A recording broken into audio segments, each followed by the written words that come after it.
मैं डॉक्टर ममता आस्तुत शर्मा भारत की समन्वयवादी संस्कृति के विषय में कुछ कहूँगी। भारत की समन्वयवादी संस्कृति पर जब हम ध्यान देते हैं तो समन्वयवादी साधक के रूप में तुलसीदास सर्वप्रथम आते हैं। उनका सारा काव्य समन्वय की विराट चेष्टा है। लोक शास्त्र का समन्वय, गारहस्थ्य और वैराग्य का समन्वय, भाषा और संस्कृत का समन्वय, ब्राह्मण और चांडाल का समन्वय, निर्गुण और सगुण का समन्वय, कथा तत्व ज्ञान का समन्वय, पांडित्य और अपांडित्य का समन्वय, यानी सारी संस्कृतियों का समन्वय का जो रूप है वो हमें तुलसीदास के काव्य में दिखाई देता है। भारतीय संस्कृति में भोग भी त्याग से निकाला गया है और भोग भी त्याग में ही पाया है। हमारा उपनिषद कहता है तेन त्यक्तेन भुंजीता। हमारी संस्कृति की मूलाधार अहिंसा तत्व पर आधारित रहा है। भारत ने सदा त्याग, अहिंसा, संयम, धर्म और आध्यात्म को महत्व दिया है। इस देश में धनवानों को उतना सम्मान नहीं मिला जितना धन को त्यागने वाले लोगों को मिला है। यही कारण है कि महात्मा बुद्ध, योगीराज कृष्ण, वनवासी राम आदर और सम्मान पा गए। यहाँ के लोगों का आदर्श है औरों को हंसते देखो मनो, हंसो और सुख पाओ, अपने सुख को विस्तृत कर लो, सबको सुखी बनाओ। भारत की संस्कृति अत्यंत महान है। यहाँ की संस्कृति एक विशेष कल्चर को अपने आप में समेटे हुए है। यहाँ की सांस्कृतिक एकता विश्व भर में अनूठी है। भारत एक विशाल देश है। इसका इतिहास प्राचीन तथा उतार चढ़ाव से भरा रहा है। दुनिया के लगभग सभी धर्म यहाँ पर फल फूल रहे हैं।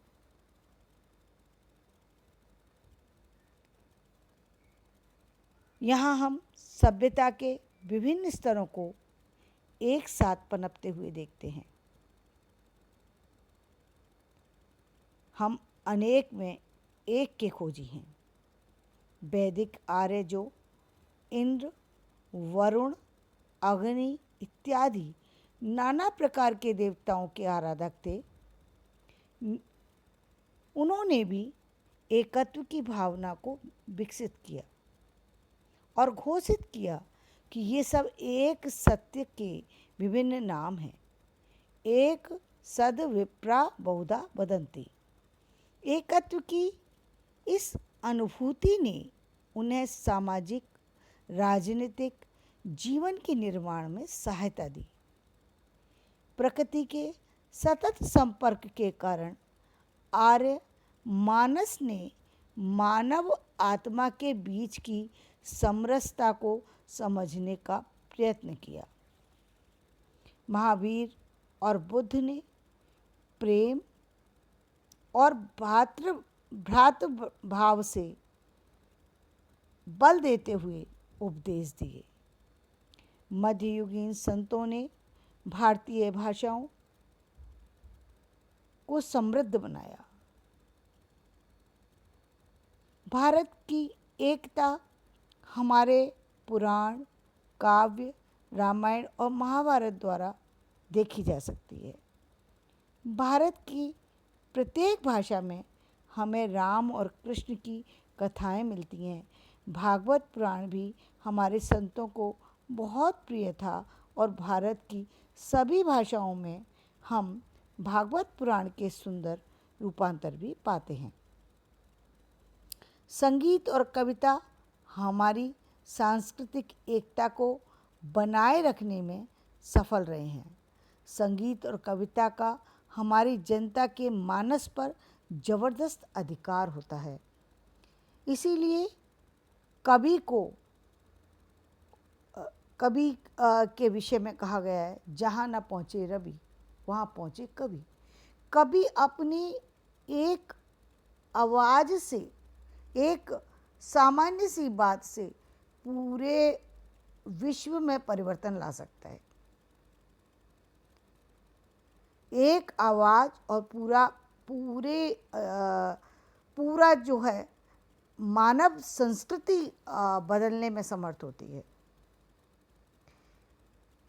ऐसे हमारे भारत के कवि हैं। दर्शन के क्षेत्र में हमारे यहाँ विभिन्न व्याख्यान रहे हैं। सांख्य, योग, न्याय, वैशेषिक, पूर्व मीमांसा तथा उत्तर मीमांसा आदि।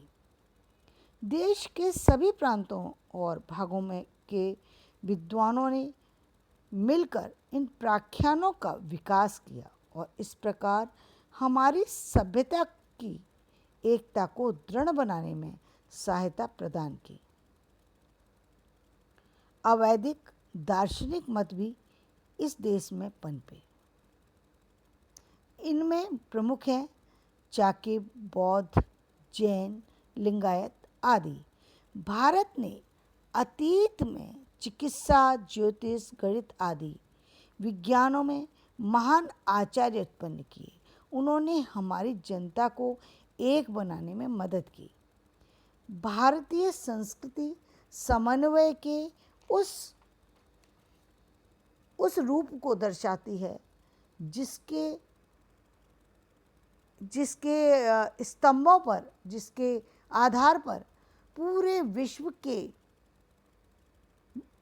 की संरचना को समेटा जा सकता है और विश्व को बदला जा सकता है, विश्व को अपने में मिलाया जा सकता है। ऐसी भारत की संस्कृति है। मूलतः संस्कृति है क्या? संस्कृति है एक संस्कार जो कि हमारे भारत के ऋषि मुनियों की देन है, आचार्यों की देन है, वेदों की देन है। वेद को हम बार बार अपने वक्तव्य में क्यों प्रस्तुत करते हैं? वेद आखिर है क्या? वेद वस्तुतः हमारे जीवन के निर्माण की आधारशिला हैं कि कैसे जीवन को जिया जाए। जीवन को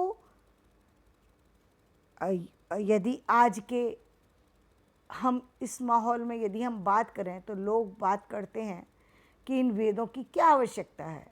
ये सब वेद जो है किसी महत्व को नहीं रखते। ये हमारी भूल है। वेद मूलतः हमारे संस्कृति के आधार हैं। यदि वेद नहीं होते तो हमारा सिस्टम जो है वो नहीं चल पाता। हम बहस कर सकते हैं, हम विचारों को बदल सकते हैं, अपनी बातों को आगे बढ़ा कर सकते हैं, लेकिन सत्य यही है कि जब हम किसी चीज़ की आधारशिला रखते हैं तो उस आधार को चलाने के लिए हमें एक सिस्टम की ज़रूरत होती है और वो सिस्टम है वेद, जो कि पूरे विश्व की एक संस्कृति का निर्माण करने वाले हैं। एक सामान्य से उदाहरण दूं, यदि भारत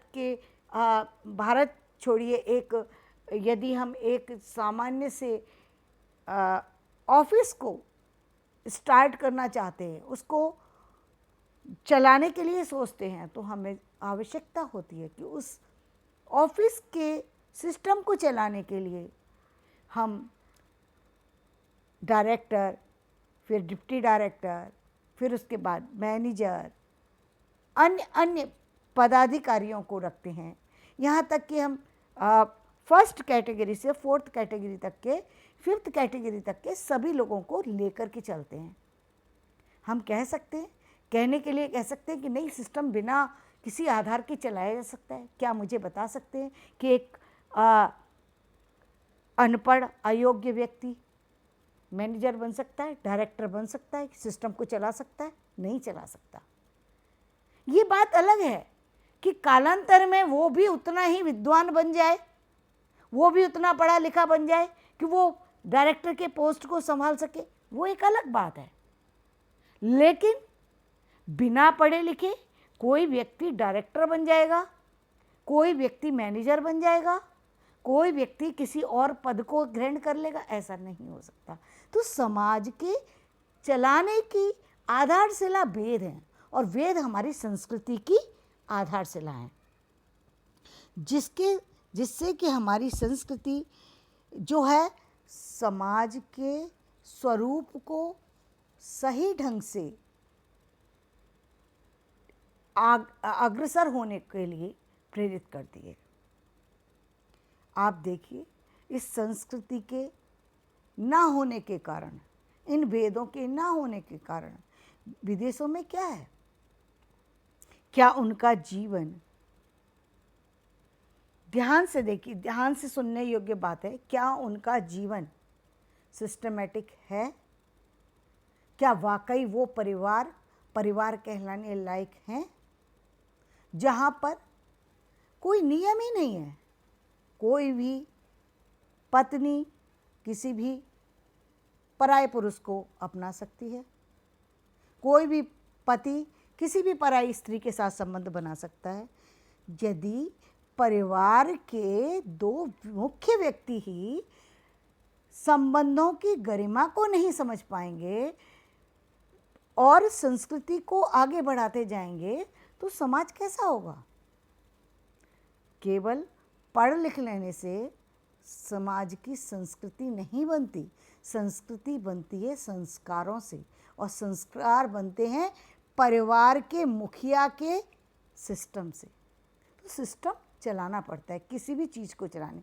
तो भारत के की जो आधारशिला रखी गई, उसमें हमारी भारत की जो संस्कृति है वो अपनी एक अहम भूमिका अदा करती है।